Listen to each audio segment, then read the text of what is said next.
Hi, I'm Don Hahn, and welcome to the Sarah O'Connell Show. Welcome to the Sarah O'Connell Show. Don Hahn, welcome to the Sarah O'Connell Show. How are you today? I'm doing really good, thank you. Fantastic. So you are an iconic filmmaker. You've worked on some of the best films in the world and certainly some of my favourite films of all time, and I genuinely mean that. So first of all, thank you for that. But I want to go back to before you even started your career. As a child, you had a big love of animation too. What films inspired you back then when you were growing up?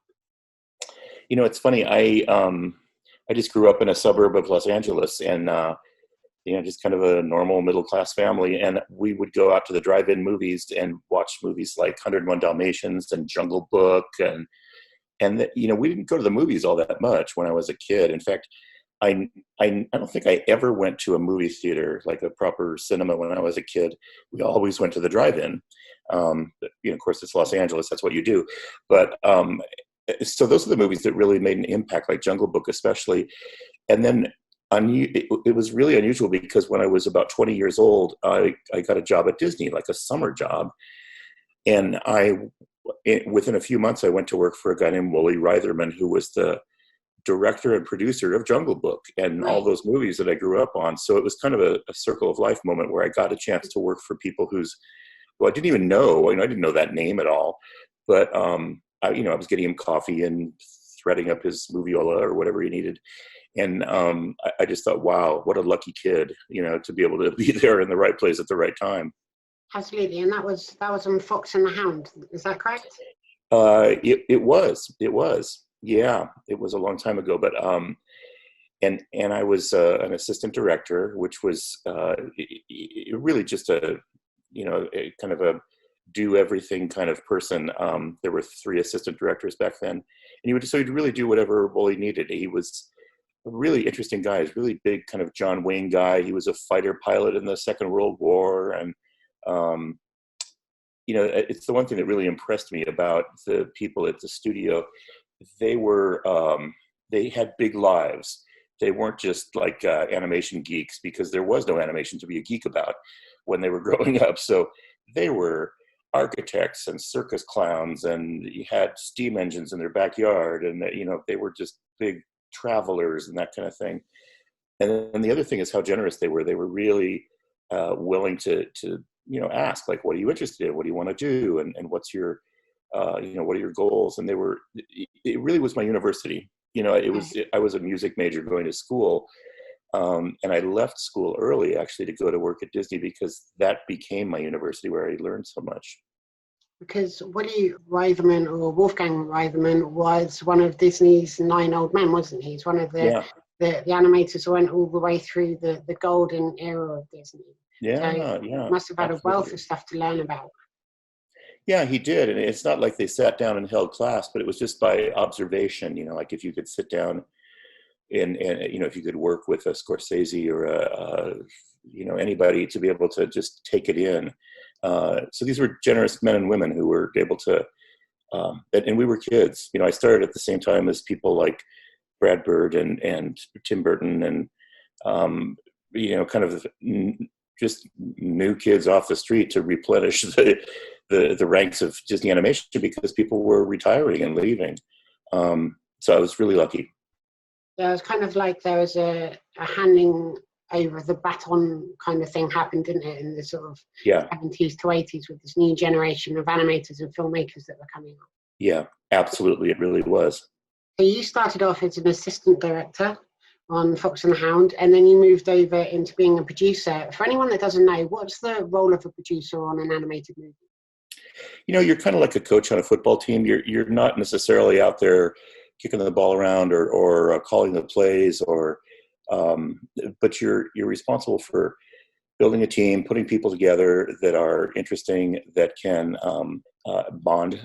It's funny, I worked with a great producer, one of my mentors, named Robert Watts, and Robert produced Roger Rabbit, but he also produced a lot of the James Bond movies and some of the Star Wars movies. And Robert said, Don, in his fabulous British accent, which I'm not going to attempt, he said, the job of a producer is to hire the best people he can and then do exactly what they tell him to do.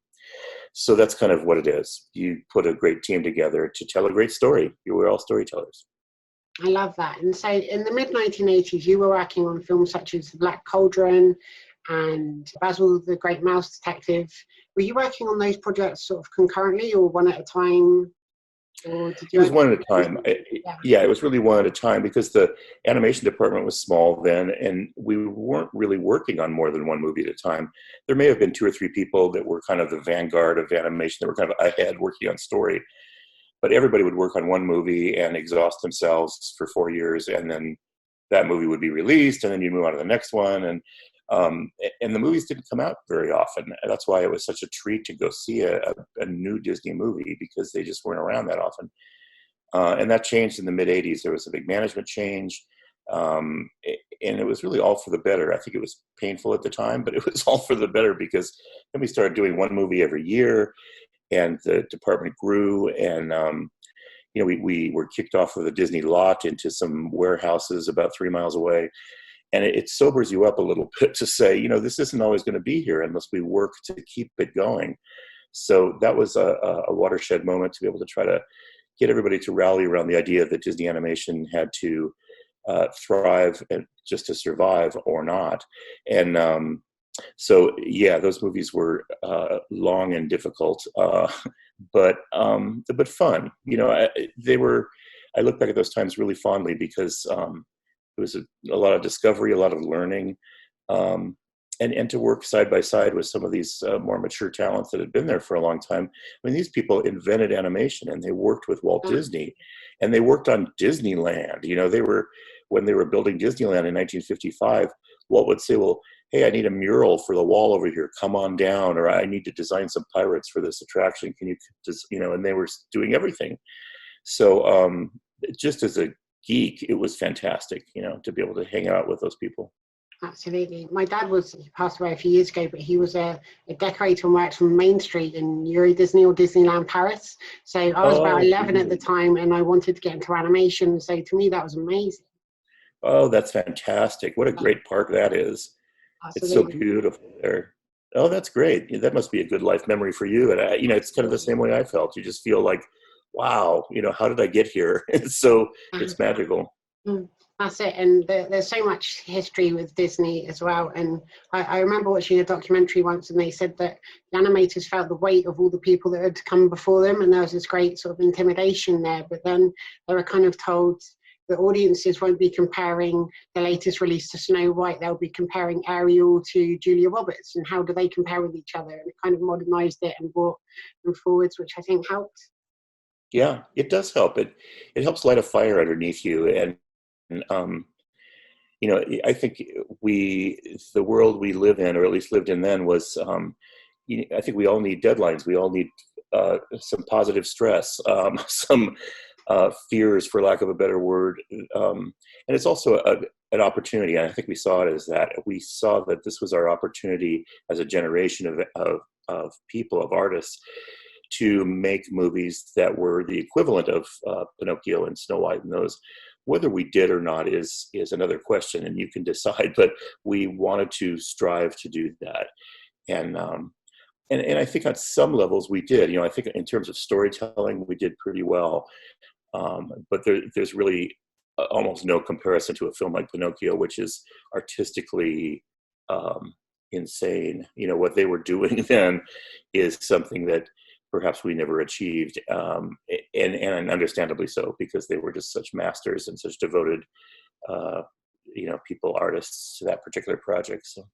And can you tell me a bit about Who Framed Roger Rabbit? How did that project come about? Because, of course, there'd been films that were a mix of live action and animation before, but this wasn't only that. It also brought together all these characters from other studios. You had Donald and Daffy Duck in a scene together, Mickey and Bugs Bunny falling through the sky.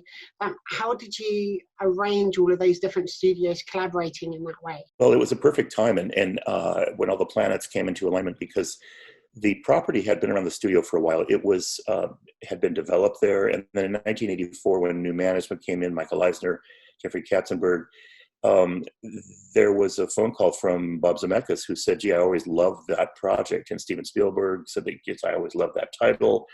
And they wanted to get in and develop it. And they did. So they got in and developed it.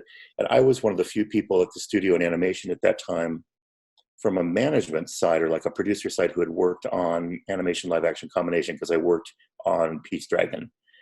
And so, and I wasn't an animator on it. I was again like an assistant director, but I knew it and I knew the process. So Peter Schneider, who ran animation at the time, he said, "Well, I'm going to a meeting over at Universal at a place called Amblin, and I'd like you to come along." So, here I am walking over there into Steven Spielberg's office, sitting down, talking about animation live action combination. And it was another one of those, how did I get here moments? But I loved it. And I loved the idea of technically combining the two. They had chosen Richard Williams to do the animation. And I knew Richard by reputation as a great animator. He's kind of a missing generation, to be honest, because a lot of the animators that worked with Walt were in their 70s at that time. He was perhaps in his 50s at that time, and then we were all in our 30s. So he was one of a few people that were a missing generation of animators, and brilliant.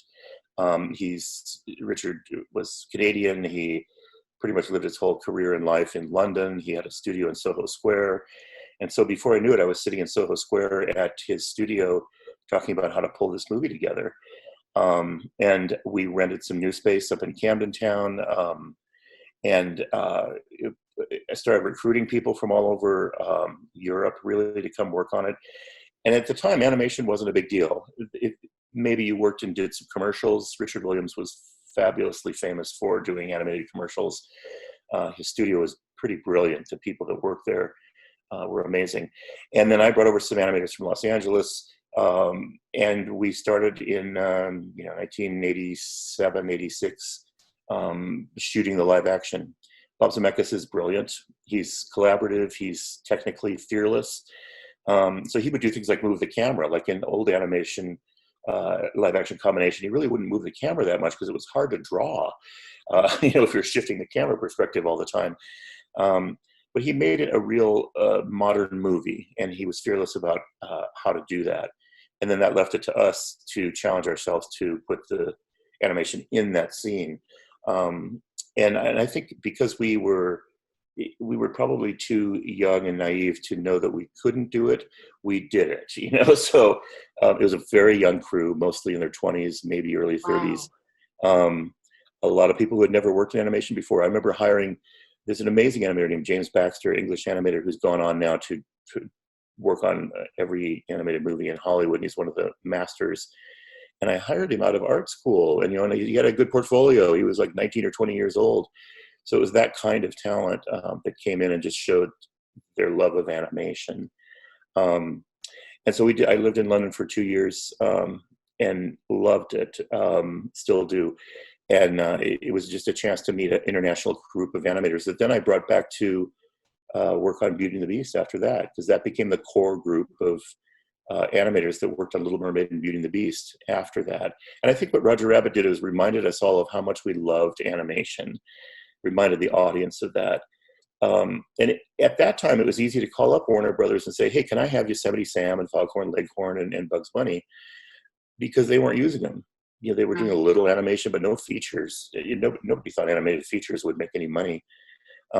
So it was easy to call these people up. I had to call up like Max Flesher's son, Richard Flesher, who was a fabulous live action director. He directed 20,000 Leagues Under the Sea. You could call him up and say, "Hey, Richard, can I borrow Betty Boop?"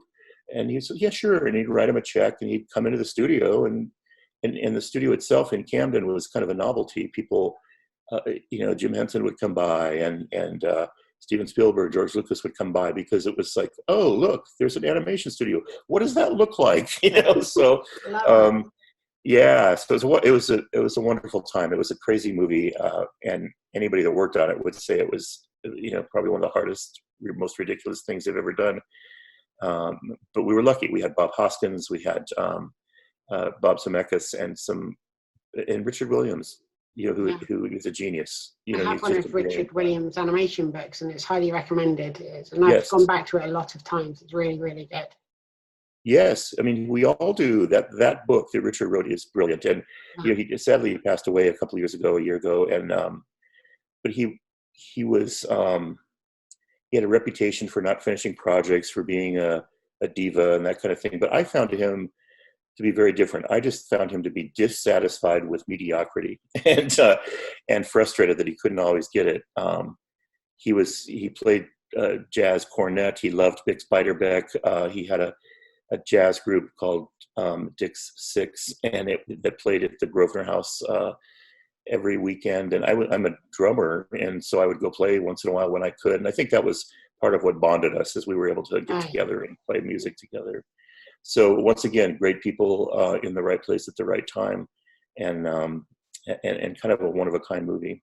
And then you went on to produce the animated short Tummy Trouble, the Who Framed Roger Rabbit sort of spin-off that was released in cinemas alongside Honey, I Shrunk the Kids. I remember going to see it, and I think it was the first time since the mid-70s that Disney had released a film that had an animated short that was intended for that feature, which was amazing. And so I think it was developed in about 9 months or so. Was it in development while the film was being produced, or did it start after the success of it? Because Who Framed Roger Rabbit won 3 Academy Awards. Richard Williams got a Special Achievement Award as well. Mm-hmm. It started afterwards. I think that nobody knew if the film was going to hit or not, and we even had some early preview screenings where you test the movie with an audience, where half the audience walked out. It was like there was pencil test on the screen still, and you couldn't quite tell what was going on. And it was one of those like, what kind of movie is this? But it did well, as you said, thankfully. And so those shorts were developed afterwards. They were developed as a way to keep the characters alive in the public's mind. And there was a Toontown attraction that opened up at Disneyland. And the idea was we would do 2 or 3 shorts, and by that time we would be ready to do a sequel, do another feature.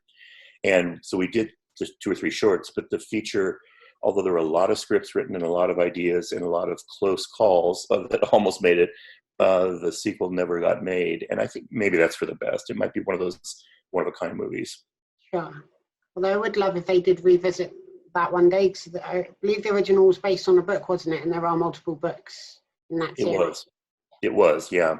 It was based on a great book called Who Framed, or was it Who Censored Roger Rabbit? Anyway, great book by Gary Wolfe. Yeah. Absolutely. Yeah. I think it's released around 1981 or something. Yeah. So the animation team that worked on Who Framed Roger Rabbit were then going to migrate over to Beauty and the Beast. And from what I understand, the film was originally going to be also produced in London. And it wasn't a musical, and it was going to be a lot darker, and it was set in like 18th century France. But it moved over to America and changed quite drastically. Can you tell me about the production of Beauty and the Beast? Yes, we gosh, I got a call one day from this Jeffrey Katzenberg and Peter Schneider, and they said, would you want to do Beauty and the Beast next? And they said, Walt Disney tried it back in the 40s probably, and never got it made. And it's a very difficult story to make, because the middle of the movie is all about a guy who comes downstairs and asks a girl to marry him, and she says no, and he says okay, and does it the next night, and the next night, and the next. So it's an odd story. So we went to Richard Williams. He didn't want to do it because he was on to his next movie. He had a protege named Richard Purdom, who again is a really brilliant animator in London, and so we set up around Richard Purdom and his wife Jill, and we set up in London with a few European, British animators, visual development artists, and then I brought over people like Glenn Keane and Andreas Deja and a group of American animators also to work with Richard. And it was a special time. We spent many weeks on that, months probably, on that movie. We went to the Loire Valley in France. We drank wine. We looked at chateaus, studied the costumes. It was kind of a late 17th, 18th century movie, and very masterpiece theater, very not serious, but very, what would be the word for it? Like a more legitimate costume drama, and beautifully so, and beautifully designed. But the thing that happened during the making of that movie and that director was Little Mermaid came out. And Little Mermaid was buoyant and a reimagining of the Hans Christian Andersen fairy tale. And it was light, and it was funny, and it was American probably in its sensibility. And And Howard Ashman and Alan Menken were the songwriting team behind it. And they did amazing work on it. And I think there was a sense that the version we were working on wasn't quite firing off, that it wasn't quite as buoyant and entertaining. And I think Richard Purdom saw that too. He saw maybe he wasn't fitting into what the Disney's expectation was. So in a very amicable way, we parted company. And and he's again a great talent, but it just wasn't quite a connection after that. And we brought in Howard and Alan, which was life-changing. I think Howard Ashman and Alan Menken's contribution to animation in Disney and Disney Studios in general is huge. We would definitely not be sitting here talking if it weren't for them. And their strength with storytelling. Alan's the musician and has an amazing gift with songs, and there's any number of them that you could sing in your head right now. And then Howard was a dramatist. He was much more than a lyricist. He was a director. He had his own theater in New York. He produced Little Shop of Horrors was his big claim to fame before Little Mermaid. And he was a consummate storyteller and was able to really teach us how to tell stories with music. So that was the genesis of it all. We had some really terrible screenings with the studio, and they said, gee, this isn't working. Richard Purdom sadly left the project. We promoted two young, never-before-directed guys to direct the movie, Kirk Wise and Gary Trousdale, and they did a brilliant job because they, again, were great storytellers. And that was kind of the beginnings of Beauty and the Beast. I guess if you have test screenings of a live-action film, you can go back and do reshoots, but if you have to change large parts of an animated movie that may have taken 3 or 4 years, it's a lot harder to do that, isn't it? It is, yeah, it is and it isn't, because in live action you have to reassemble. I remember we did a test screening on Maleficent, and we knew we had a good film, but there were some things we needed to change after that test screening. And Angelina Jolie had gone on to not only star in, but direct her next film. So you can't get her back. She's off in Australia doing a movie. So you're a little bit limited in terms of your availability, and the sets are all gone and everything else. In animation, your actors are always there because you draw them or now do them on a computer, and the sets are always built. And so you have this opportunity to iterate and to go back in and fix things. And I think that's the strength of animation in many ways. So it's painful, yes. It takes a long time, yes. But you can go in and fix things. And on every movie we do, I mean, that's the story kind of animation over the last 25 years and beyond. In Walt's era too, is it starts out being a disaster, and eventually you throw things out and change it and fix it. And it's very painterly. You paint a mountain and then decide you don't want a mountain, you want a building, and then you want a tree over here, and you scrape things off and you try again. And it's very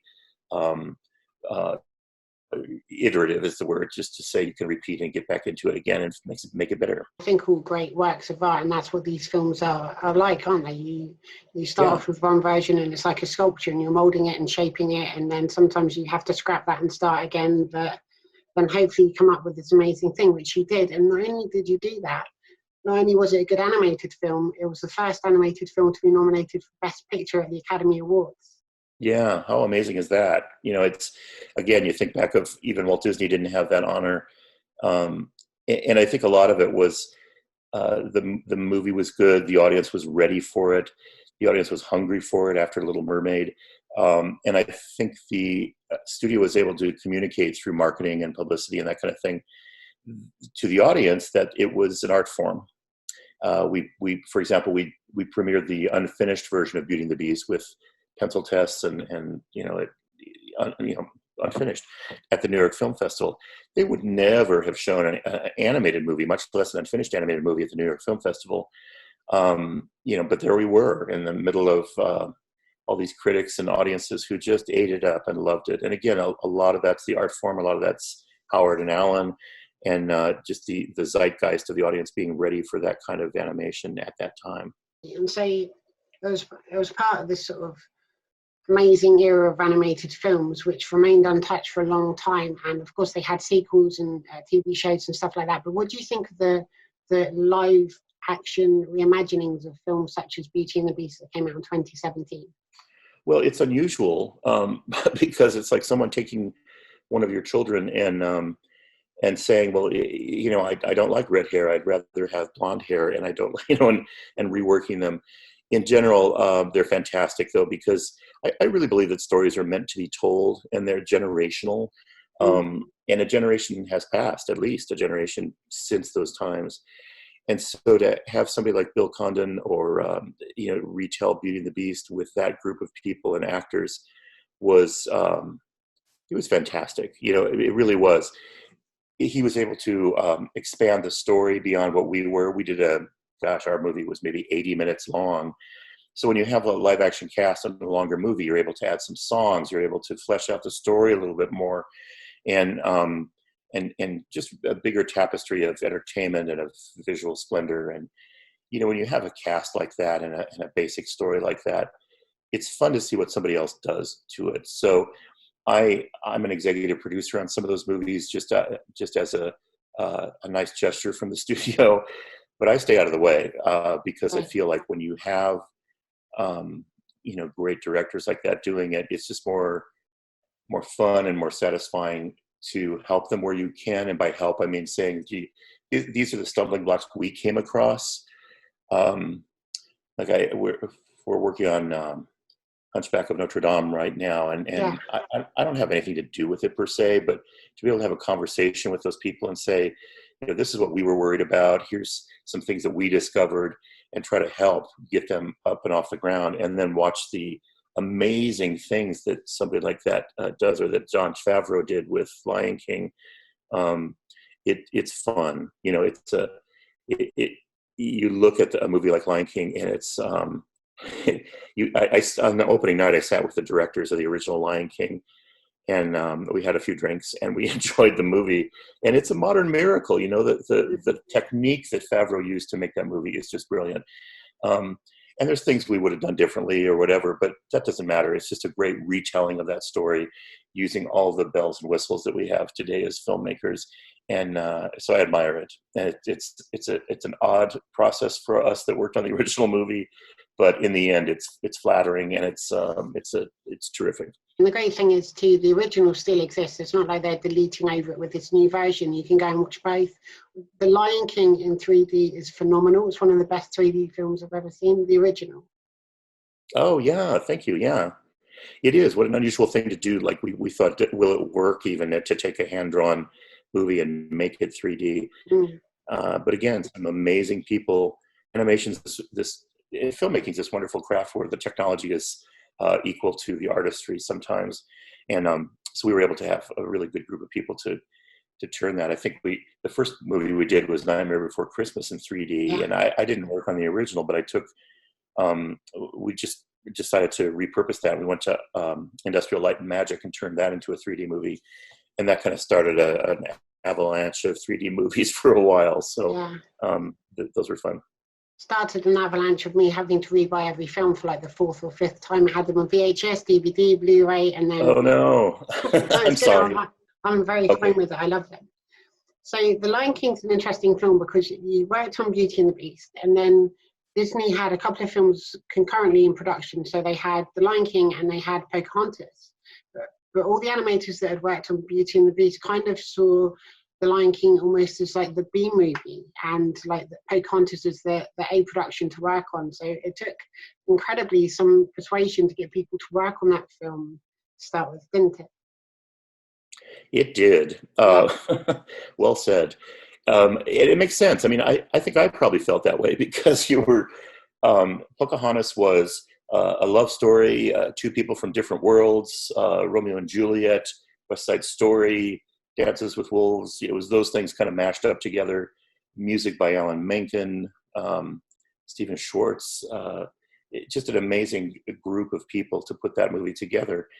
And so it was very familiar. It was fresh. The art direction was amazing, and it was a great way to retell a kind of a classic American historic story. Lion King, on the other hand, was the pitch. We would take animators out to lunch, and I would say, well, this is kind of the Joseph story from the Bible mixed with, there's a little bit of Hamlet in here. And then we have music by that great African composer, Elton John. And people would just say, well, good luck with that. That sounds really great. And they would run to other movies.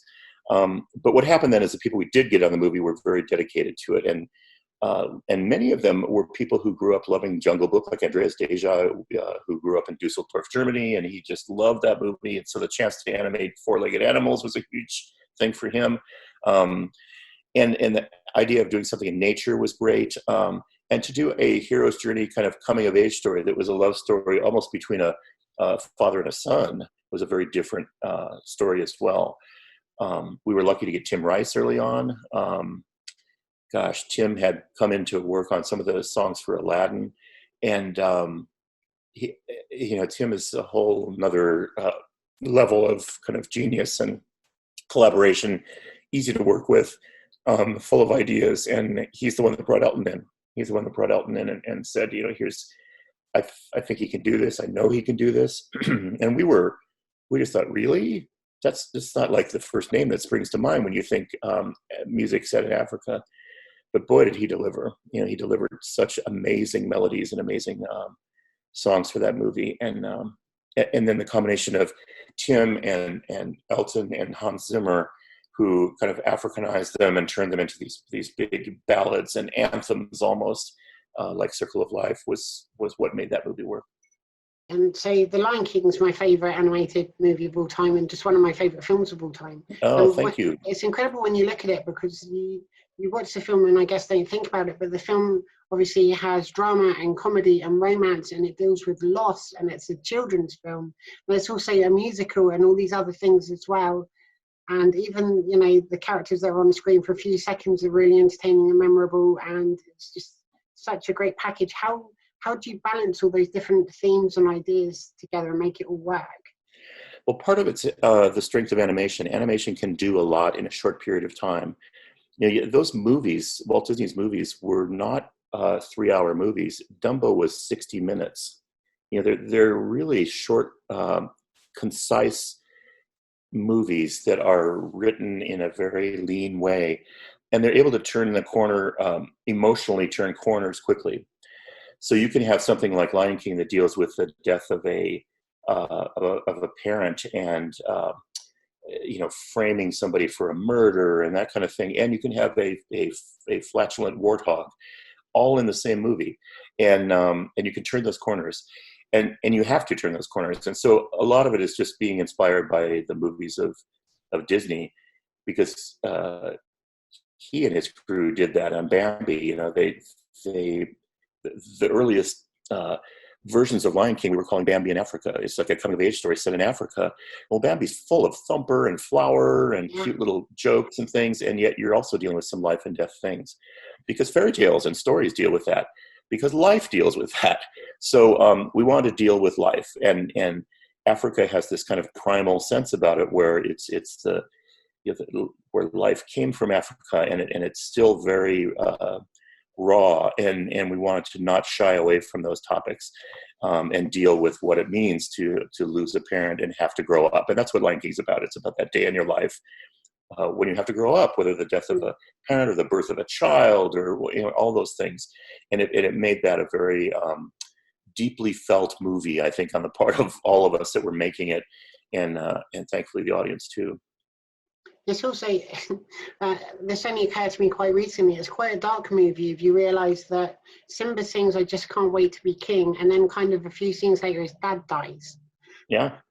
The very thing he aspires to is tragedy, and then he drops out. He moves out to the wilderness and just says, "I don't want to do this anymore." And I think part of it is we've all felt that way, in our lives. We've all felt like, I've been thrown this tragedy, and I mean, look at the world now. We're dealing with some, pandemic and things that are very life-changing. And so we have a choice. Do we drop out? Do we just say, okay, that's it, I've had it, or are we a spectator, or do we actually participate? And it was a story about a character who decides at the end of the day to participate and to be part of his life and his story, and does, by taking his father's place. And so that hopefully is an encouraging story to the audience.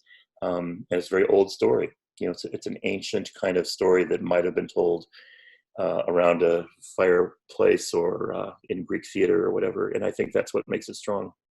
Absolutely. And so you mentioned on Beauty and the Beast, you kind of went on these field trips to France and looked at all these incredible buildings and stuff. Did the same happen on The Lion King? Did you go to Africa and check out all the locations and all that kind of stuff? It did. I personally didn't go because I was finishing Beauty and the Beast, but we sent our directors over to Kenya and to a number of places up in the Masai Mara, and just to photograph it. And I think it was life-changing for them because particularly the art directors, you can go over there and get a sense of the expanse of the sky and the plains and the animals and the culture too. Things like Hakuna Matata came from that trip.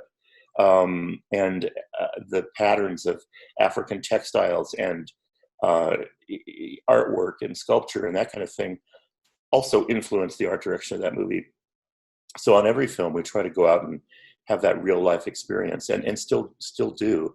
But that was really crucial on that particular movie, because then everybody comes back just loaded with this head full of information to start out. And it was a bumpy ride. That was a very bumpy movie to be able to put together. But ultimately it did come together, and I think because of its strength and simplicity of the story, a kid who grows up framed for murder by his uncle. It sounds funny to say that, but that's what it's about. Drops out of his responsibility and then ends up stepping up and taking his responsibility. That's the whole story. That's one sentence. That's the whole story. So, but it's a very personal story for all of us, I think. Absolutely. And so the film was in development for years. It was getting close to the end of production, and then disaster hit. Quite literally, there was an earthquake that shut down production. And I understand animators started animating in the garages and in the homes and stuff. Yeah, it's funny. We took the film down to Atlanta, Georgia, where Elton was living at the time, with his spouse, David Furnish. And so we went to Atlanta. We showed the movie to Elton. That was a difficult screening because at the time we had cut out the song "Can You Feel the Love Tonight," which went on to win the Oscar for Best Song. Yeah. But we were having trouble fitting it in because it wasn't a love story. But we thought, well, we'll try. And Elton said, and he was right. He said, I almost took this job because this is the kind of story that demands a song like this and earns a song like this. And Disney movies have a song like "When You Wish Upon a Star" or whatever. And "Can You Feel the Love Tonight" is that kind of song. And he was right. So we made it work. And we flew home that night, landed at Los Angeles airport about midnight. I got home about 2 a.m. and said hello to my wife and daughter and got into bed. And I have never felt the earth shake that hard since or ever. It was like 4 huge footballers grabbing the corners of the bed and shaking it as hard as they could, and chimneys falling down and fences. It was like a movie. And I thought, okay, well, that's the end of the world. We'll just stop right there. But I lived close to the studio. I once everything was safe at home, I ran down and saw the studio was intact, and the artwork was intact. Things had fallen over, but nothing bad. And but the freeways were out, so people couldn't get to work.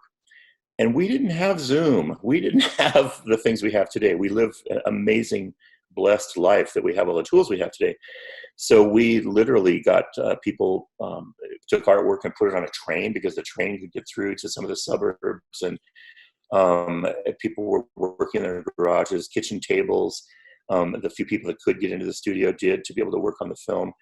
And eventually the town rebuilt itself, and after a few weeks was able to commute again, and things were starting to work again. But the deadline didn't move. The theater still needed the movie, and it was just an extra level of stress on us all, I think, to get it done.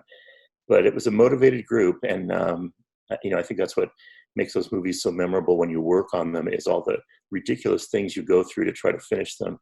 Yeah. And as a result, the colleagues you work with on those films, and I'm sure you've experienced this in your life too, they become your best friends.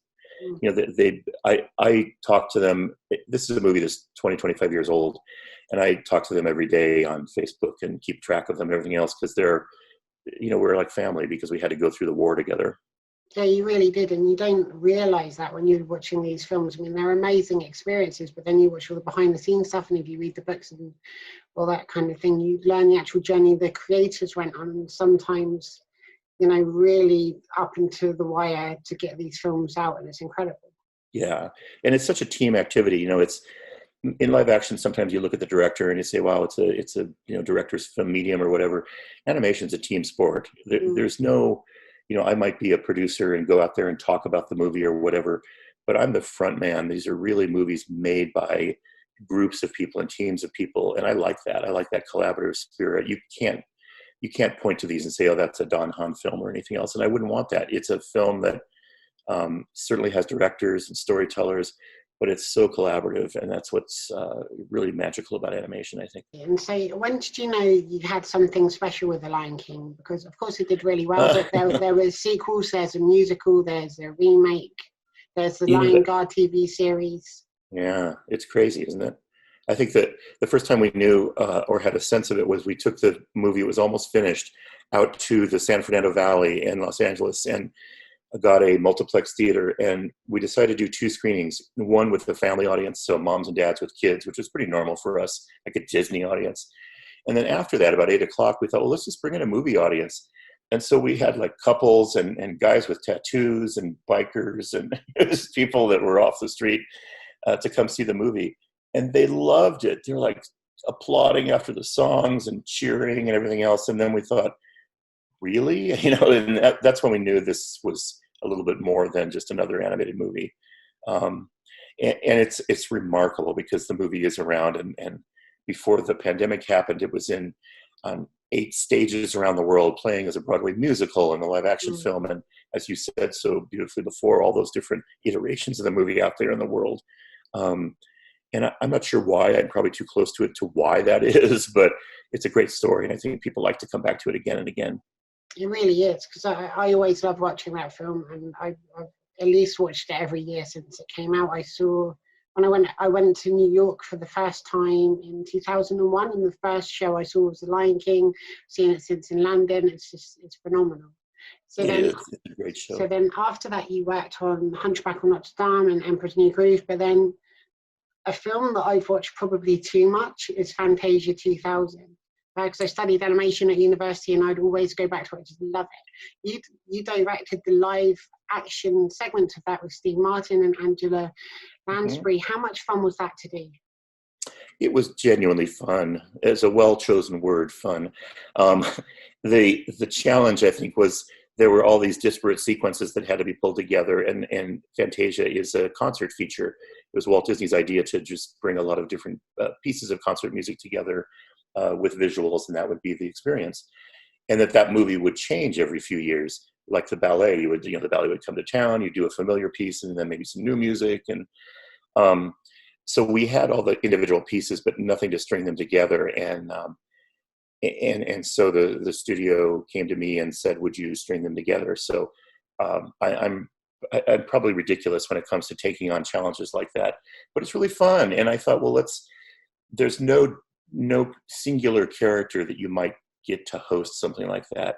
In 1940, when the original Fantasia came out, Deems Taylor, who was a music critic and an opera critic, hosted that. But we thought, why don't we get a variety of people that just represent different parts of the arts? It's Perlman and Bette Midler and Steve Martin and Angela Lansbury, James Earl Jones, all these different people to host it. And I think it kept it light. It wasn't too much of a tuxedo serious concert as much as it was just an evening of entertainment. And that's what I wanted to do with the orchestra and those live sequences. And it did really well. And that now that Disney Plus is around and you can watch it a lot of times, it's people have become very fond of that movie. Do you think that's something Disney might revisit at some point in the future, that idea that you do keep building on it and maybe have one new animated short sort of slotted in there and all these other extra things? Yeah, maybe so. I can't speak for Disney, but it's a wonderful idea. And I think when enough time has passed, I think there might be a chance to revisit something like that. Obviously, it's worked a couple of times before, and they're tough movies to pull off because I think they're not something that is a continuous story over an hour and a half. It's very episodic, but if it works, it's really entertaining. And so then you continued the live action In 2003, you worked on The Haunted Mansion with Eddie Murphy. What was he like to work with? Eddie's, as you can imagine, on one hand, a very funny man. On the other hand, a very almost introverted guy. And I think that's the case with a lot of comedians. In the end, really good to work with. But at the beginning, I wouldn't say he's shy. That's not the right word. But very reserved and very guarded about how he gets into a movie and how he prepares for a movie. And very meticulous about how he prepares for it, because it's all about him. He's on the line and he's got to be funny and interesting. Otherwise the movie's not going to work. So once we all knew each other and got a chance to kind of work together, it was a treat watching him work, because he would be relatively quiet when the camera wasn't working and they're setting up the set, and then all of a sudden the lights come on and the camera rolls and he's another person. He turns into Eddie Murphy, this wonderful, funny kind of character.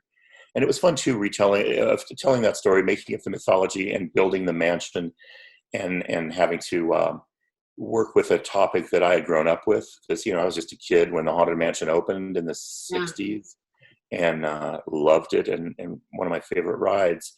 And so to be able to work with that material, and Rob Minkoff, the director, was really a treat. Another difficult movie to tell for some reason, but when it was done, we were really proud of it. And so then in about 2006, you were the interim head of animation for Disney during the Pixar merger. And then you started working for Disney Nature, and you're working on these live action, really stunning to watch documentaries. What were the challenges working on documentaries compared to the animated features you'd worked on before? Well, around that time, I really got seduced by documentaries for a number of reasons. I felt like I had done what I could do in animation and was thankful for it. Animation was moving into computers, which I think are brilliant. But I wasn't as interested in that as I was in making movies. And I did run animation for about a year when we were merging with Pixar. We bought Pixar, Disney did. I knew John Lasseter and Ed Catmull from years gone by, and the studio, for some ridiculous reason, trusted me to run animation during that transition. I think mainly because they knew I didn't want to be an executive. I think they knew that Don was a maker, and I wanted to make films. So I was really happy to run animation for that year and make sure the transition to Pixar worked. John is a brilliant, brilliant guy, great storyteller, and Ed Catmull, one of the most brilliant technology people, but also with a sense of how technology and the arts work together hand in hand. But after that, I was really hungry for something else. And I started working on an animated film. And then I woke up one day and kind of went into work. And I thought, this is like Groundhog Day. I'm doing this again. I've done this for 10 years. Is there another chapter to Don's life? And that's when I got really involved in a new label at Disney, Disney Nature. And it was working with the BBC Nature guys in Bristol, which I love too, because I got to come back to England, which I always like. So Alistair Fothergill and his team of people in Bristol had started their own company working around these films, and they had done Earth, and so I was kind of the story guru producer on those films. I didn't go out in the wild and film them. That's insane. So when they would live in 2 years in the Ivory Coast filming chimpanzees, that's something for other more gifted people than I. But what I loved doing was to look at that footage then and sit with them in Bristol and say, oh man, if this chimpanzee, the story was about like a little baby chimpanzee and being raised by his mother. And then one night in real life, his mother went out and never came back. So it's like, well, what happened to her? And the whole movie was scrapped. And then we had to kind of wait and see what happened to that baby. Usually they die, and this one didn't. It was adopted by an alpha male. And so this real life natural story became much more interesting than anything we had scripted. And what a great process that was. So they're made by a few brilliant people, and you're at the whim of nature. And I like that. It was like putting a jigsaw puzzle together, but you didn't have the picture on the box. It's like this, I don't know what this is, but we're going to put it together anyway. And I love that. So I worked on maybe 4 of those movies. And that really got me into documentaries, which is largely what I'm doing now, because it's challenging, it's fun, it's a small group of people. It's in contrast to working with 250 people for 4 years. Now I can work with 3 people for a year. You know, it's very intimate, and I like that change a lot. And I guess it's one of those rare occasions where you're working on a film and you don't know what the ending's going to be when you start it. Yeah, it is, and that's pretty great. I mean, not to say there were many animated films we worked on that we didn't know the ending too. So don't imagine that a scripted film knows what the ending is all the time. That's very true. Yeah, but it's a little more malleable and a little more, you can chart your course a little bit easier. But it's funny. All my life, I never read fiction. My wife reads fiction all the time, and I never did. And I always thought, why would anybody read fiction when real life is so much more interesting? And it's just ironic that now, at this point in my life, my filmmaking career is kind of caught up with that philosophy of there's so many really interesting true life things happening out there. Why not make documentaries? In addition to all of that, you've also authored several books. I have one right here, which I've had for a long time since it first came out. So tell people about this book. Why should they read it? What can they get from it? Wow. Well, Brainstorm came from actually from almost the idea of writing down some of the amazing people I've worked with. I've always felt lucky to be where I was when I was, and to work with people at Disney, art directors, musicians, all kinds of people, and the 9 Old Men, and some of the people that worked with Walt Disney. I thought I've led a interesting life to a point about my work, and I wanted to encourage people in that book, The Brainstorm, to do the same in their lives. So it's a little bit memoir, it's a little bit self-help book, it's a little bit saying the limitations that society puts on you often are self-imposed. You have a lot more in you than you think you do, and the chance to go out and stretch yourself creatively, whether you're a writer or a chef or a painter or a finance person, there's a lot of expansion you can do in your life creatively. And I tried to do that through the stories that I had lived with and the examples that I had lived with, because I had seen so many people, whether they were actors or animators, who grew from just beginners, like the James Baxters of Roger Rabbit, who ended up being these stars. And those are the kinds of stories, like on Beauty and the Beast, we had an end credit song of the Beauty and the Beast ballad, and we needed somebody to sing it. And one of the music guys had heard of this French-Canadian singer, and nobody knew her name, and she was had a beautiful voice, but we thought, well, it's a risk, but we'll try it. And we paired her with Peeble Bryson, who was a great singer at the time, and it turned out to be Celine Dion. So Celine Dion sings that song, and nobody knew who Celine Dion was, but that was kind of her first hit in the States. And so that's the kind of story that I really feel like people should know, that you have to take that leap of faith in your life, and you'll come across far more interesting adventures than if you just do what you're told, or do what maybe your parents wanted you to do, or spouse wants you to do.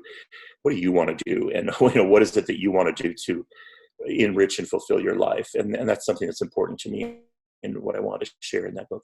And so when I went to get that book off my bookshelf, because I have a section with filmmaking books and all that kind of good stuff. So say I studied animation at university and I just want to learn from the best people possible. At Disney, they used to, even though they were Disney animators, they used to have these master classes every week where people would learn about animation and stuff. Yeah. So I also noticed these 2 books, which I've also had for ages, Drawn to Life, which are edited. Yeah.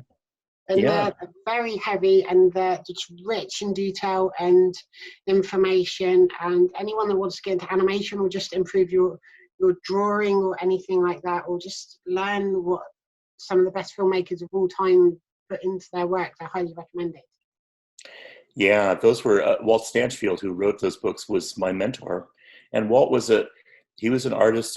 He worked on a lot of the classic movies with Walt Disney, but he lived 2 hours north of Los Angeles in a little place, and he played tennis every day. He never wore a long pair of pants. He always wore shorts. He always had a bag of fruit with him. He would drive along. He had a van that he slept in. He's just a guy who's like 65 years old, sleeping in his van in the Disney parking lot. And he would do watercolors at nighttime on his steering wheel in his van. He was a kind of a combination of hobo and bag lady and artist and philosopher, and really meant a lot to me. And these writings of his were never published. So after he passed away years, I just thought we have to share this with people. And that's why I went through and worked with his family and tried to put it all together in one place, just to make sure the art form goes on and that people understand what the art of animation is really important to me. And that's what those books are. And you're also an incredible artist yourself. You publish your artwork. Oh, thank you. And do you enjoy, because I see the stuff you post and I just love looking at it and just the colours and the tones of things, and you're always creating stuff and I love that. So do you mostly draw digitally on like an iPad or something? What's your favourite medium? I do. You know, I loved oil painting. I was probably a graphic designer when I was much younger. And when I lived in London on Roger Rabbit, I got, you know, you go to all these museums, to the Courtauld, to the British Museum and all that stuff, and you're surrounded by great art all the time. And that's when I said, you know, I have to learn how to paint so I have something to do when I'm old. And now I'm old and I have something to do. So it worked out really well. Yeah, it was a great plan. I paint on my iPad now, which baffles people, but it's a wonderful tool. And you can I use a simple software called Procreate, and I paint with my finger because you can paint with a stylus, but I always lose them. And it's a way to capture information. So like I was up in October of last year, I was up in the Lake District, and I took my iPad with me, and you could take a picture, you can do a quick sketch, and put down quick information that then you can go back to your studio and paint if you want to, or just use it as information. So I find that really relaxing. I don't play golf. I don't play poker with the boys on Friday night. So it's nice to be able to go out and have that kind of outlet to be able to paint. And just in nature is so endlessly challenging. And so it's always a little bit of a battle between me and nature. And nature always wins, but it's always fun doing it. I found this very randomly, but I remember, I think it was back in 2012, I was looking at some of your artwork, which I knew at the time you'd sort of done digitally. And so I thought I'd try and draw something on my phone. And I couldn't decide what to draw, so I drew your eye. Oh, fantastic. No, so this literally 2012 I did this. Oh, that's so odd. That's great. So do you work at all on, that is my eye. Do you work at all on iPad or? Yeah, I do a bit. I have a Wacom graphics tablet. So while I studied to do animation, I accidentally became a producer in the video games industry because I was offered a job in LA and I couldn't say no to that because I'd just come out of university and it sounded fun. So I kind of got into that for a while, and now I'm sort of producing my own shows and stuff. In my spare time, I still do caricatures, and I'm kind of working on an animated short when I get the time to do it, and I've done all the backgrounds myself and everything, but yeah. That's fantastic. I'm glad to hear that. Yeah, it's funny. I think we all have all these different sides to us, and whether we're producing our own show like you are or whatever, you want to keep those other sides open. And I love that in people. You know, I love to come across animators who are great musicians or cooks or whatever. So, you know, it just makes life far more interesting. So that's exciting. Good for you. It really does. So sort of in my spare time, it depends what mood I'm in. You know, I might do a watercolor or some acrylics. I have in my dining room is just covered in paint, and there's some, you know, pads of paper and stuff, so I can just go over there and create something. The good thing about acrylic too is it dries really quickly, so I have to do the entire painting basically in one go. So it forces me to do them in a few hours, which is fun. Yep. I mean, that's why I work on the iPad, and you know this too, is I can paint in bed at nighttime. My wife's reading and I can paint there, or when I'm watching TV or whatever, and there's no cleanup, and I can pick it up and drop it quickly. And it's amazing. So I just love it as a tool. It really is, because I sort of do stuff like, I guess that's sort of the character you can't really see it. Nice. So I do stuff like that. So I do the backgrounds and the foregrounds and stuff. Yeah. What tips would you give to anyone that wants to get into animation or just filmmaking in general? Well, it's kind of a golden age of filmmaking in many ways. A lot of it's brought on by streaming television, so there's a lot of long-form storytelling out there, and we all walk around with a 4K camera in our pocket. So as we all have this, and you can actually go out and make a movie and write a score and cut the movie together and release the movie on this little thing, and that's brilliant because there used to be the price of entry and the technique was impossible. When I was in school long ago, it was impossible to imagine you could make a movie with 35 millimeter film. It was like, what? But now you can. And so I usually tell people, don't wait for the phone to ring for Paramount or Disney to call you. Go out and make movies. You know, make your own short movies like you are. Get your friends together, make films, whether they're animated or live action or documentaries. It's a golden age of documentaries right now because of that. and there's an audience for it because you can post it at the very least on YouTube or Vimeo, or there's a market for it on streaming services to be able to get it out there. So learn your craft is the foundation of it all. You can't just hope that you know how to make movies. You have to study and learn your craft and practice and put in your hours of learning what that is. Or if you're an animator, learning that art form. And then learn storytelling. Storytelling is a craft. It's intuitive in a lot of ways, but it's also something that can be learned. And then go out and start making movies and make lots of them and be fearless. People don't even have to look at them. It's a little like painting. I encourage people to do a lot of painting and drawing that you don't have to show to people, because who cares? You don't have to do an exhibit. You don't have to be, Van Gogh or Turner or something. You can actually go out and do paintings for your own enjoyment. And I think filmmaking has turned into that. You can go out and make a 2-minute film or a 4-minute film or a 4-hour film for your enjoyment and for your profession, if you want to go that far. Very good advice. Now, you've worked on, as I say, amazing films. I think projects you've been working on have been nominated for 18 Academy Awards. They've won loads. What films, looking back, would you say you're most proud of? It's funny. Sometimes I'm, I would normally say something like Beauty and the Beast, obviously, for all of its accomplishments and working with Howard. And we lost Howard during that film to the AIDS crisis, of course, which is the film I'm working on right now. I'm doing a documentary about Howard Ashman. So that's a film that stands out in my mind. But sometimes the films, like right now, Atlantis has been on my mind because it's on Disney Plus all the time. And there's a Facebook group with 20,000 people on it that loves Atlantis, The Lost Empire. And I love logging onto that or Emperor's New Groove, and seeing this kind of cult following of people that appreciate those movies for what they are. They may not have gotten the big headlines during the day like Lion King did, and I'm grateful and thankful for Lion King. But to be able to revisit some of those movies that maybe had a smaller profile when they came out, but now have this strong following is really gratifying to all of us. And I talk to the director and the writer of Atlantis all the time, going, it was moderately successful when it came out, and now it's this. You would think it was the second coming. It's this huge movie. It was an interesting time, wasn't it? Because Atlantis came out, and there are all these films like Treasure Planet and Don Bluth made HONEYI, stuff like that. There was a shift from these musical productions, if you like, to sort of more realistic, action-orientated films.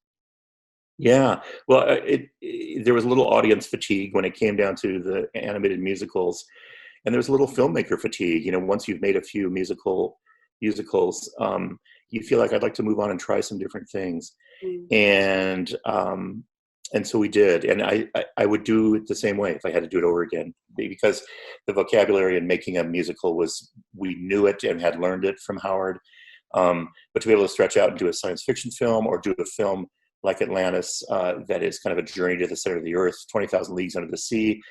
We pitched Atlantis by going to the executives and saying, okay, we've made a lot of films. If you consider Disneyland, you go to Disneyland and you go through the castle into Fantasyland. We've made a lot of Fantasyland movies. Now we'd like to turn left and go to Adventureland and make an Adventureland movie.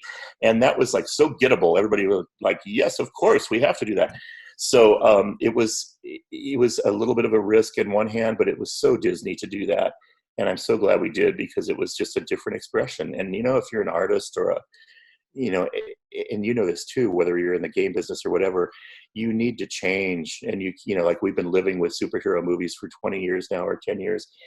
And that's going to change. And I think you do see a change. I think all the streaming, look at the dramas that are on Netflix and HBO and that. They're deep, wonderful costume dramas and things. And it's a very different kind of iteration of filmmaking that is interesting now, because people want to change. You can only see characters in leotards so many years before it's time for a change, and you can quote me on that. It's just you need to have some refreshment once in a while as an audience. Absolutely, because when films like Scream came out, there are suddenly all these teen slasher movies. The Matrix came out, and everyone was doing slow motion bullet time and stuff like that. And I think we are kind of in that superhero phase at the minute, if you like. But it's nice in a way, and it's good that these films move on, and you can go back to different decades and see what was popular then. Exactly right. Yeah. it goes back to storytelling, and as times change, people want to hear different stories. I don't know why, but they do, and that keeps us all busy. As you mentioned, Disney Plus has launched only very recently in the UK. What kind of stuff are you watching on there? I'm revisiting everything. I love the fact that there's special features on things like you'd get with a DVD or a Blu-ray, and I'm going back and watching all that stuff that I may have missed as well. Yeah, I was watching Prop Culture last night about the archives, and I'll watch old shows about Disneyland. I watched this show with my wife the other night from 1965 of the 10th anniversary of Disneyland. So for me, it's nostalgic because I grew up in Southern California. My wife was a tour guide at Disney World when it opened up. So we're kind of a Disney family. And so it's fun for us to watch that kind of thing. And there's a lot of Disney movies I've never seen. So it's fun to watch some of the live action movies that maybe you haven't had a chance to look at. So I love that. I love documentaries. I have, Leslie Iwerks has her really great Imagineering documentary that's on the channel. Waking Sleeping Beauty, which is a film I made about 10 years ago, is on the channel, and people seem to respond to that really well. And then this film I'm just literally finishing as we're speaking about Howard Ashman, called Howard, is going to be on later this year.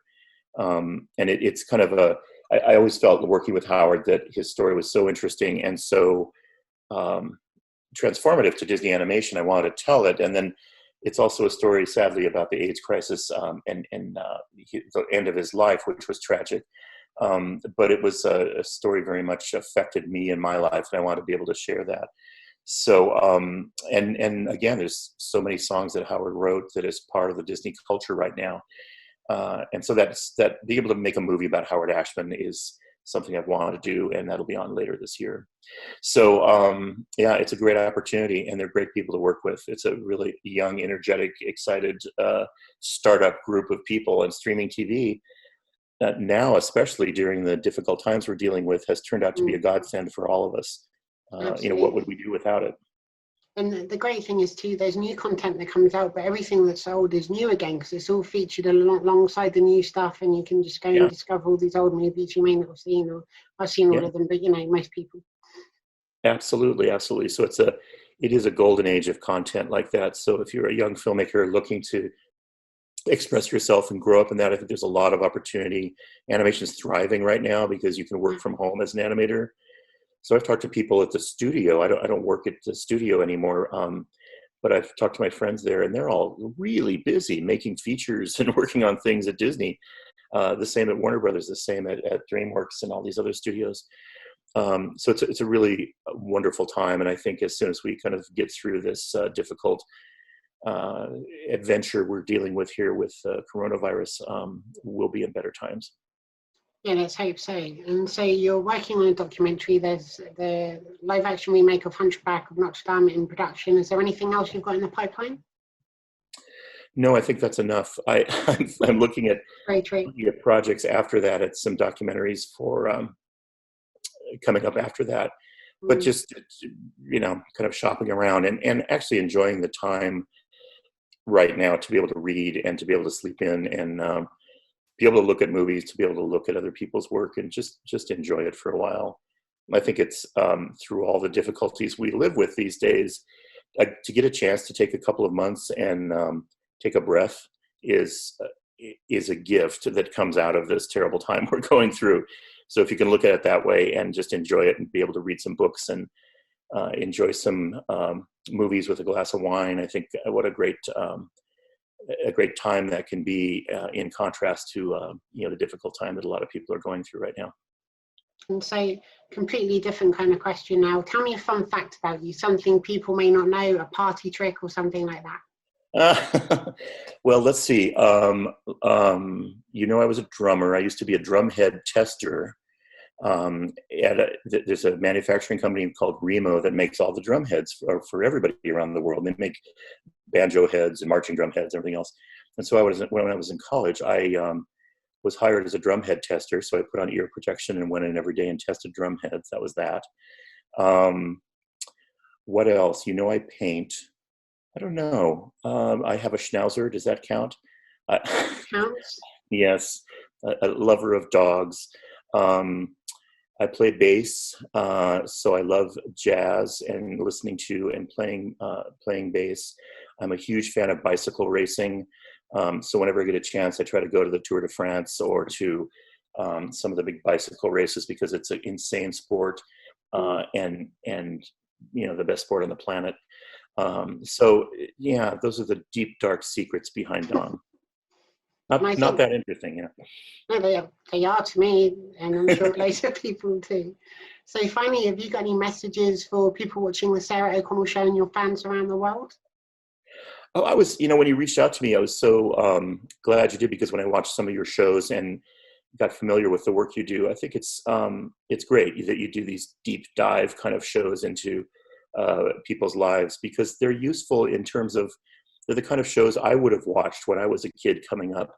And I didn't aspire to be a movie producer. I was going to be a percussionist and sit in the back row of an orchestra playing timpani and xylophone and that kind of thing, because I think life is such a journey and such a whitewater rafting trip. I think sometimes hearing people like you talk about the entertainment business, to talk to directors and actors, to talk about whether it's movies or gaming or virtual reality or all that stuff, it is... it's like being able to sit down and have dinner with people that you'll never be able to sit down and have dinner with. And so I think you do a great, just a great service to people to be able to do that. And so I appreciate your introducing yourself to me, because if we have passed each other in the past, I didn't know Absolutely. it. And so that's a pleasure. And I think to be able to have a show like yours is one of the great things about the internet, and one of the great things about the times we live in, because no other network show is going to sit down with somebody for an hour and talk about their life. They'll sit down with somebody for 30 seconds and talk about their life and get a sound bite and talk about the movie they have coming out. And it becomes very promotional and you're selling things. I'm not selling anything. And most of your guests aren't selling anything, right, but you're revealing what it's like. And I think what you see, and hopefully what you see in people like me, is I'm just an average guy who went to school and had some aspirations, and through a lot of hard work and a lot of luck, was able to work on some really interesting projects. And I think that's the story that you see repeated again and again, is people who love filmmaking and love what they do, and they turn that passion into a way that they can occupy their lives. And that's a amazing blessing. It really is. And I'm so honored to have you on my show. I've kind of been building up to asking you for quite a while, because as I say, I've loved animation my entire life, and literally everything you've worked on. And one thing I like doing on my show is shining a spotlight, not just on the things people are working on now, but it fascinates me how people got there, what journey they took. And maybe people on a similar journey themselves, they can learn from that. Or if people want to learn more about filmmaking or their favorite film, they can do that too. Absolutely. And it's such a rich place out there to look at shows like yours and many others to get that information.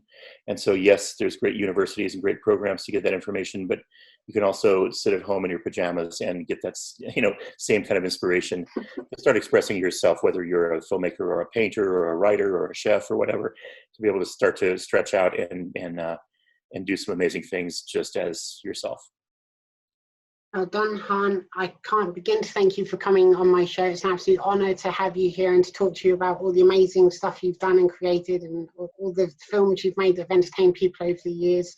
So thank you for that. Yeah, it's a real pleasure. It's so fun talking to you, and thanks again for hunting me down. It's fun to talk about these things, and I really mean that. It's great what you do, because it's access where people normally may not have had access. So thank you for everybody watching at home. Be sure to share, subscribe, give this video a big thumbs up, and leave lots of lovely comments. I'll see you all again soon for another episode of the Sarah O'Connell Show. Bye.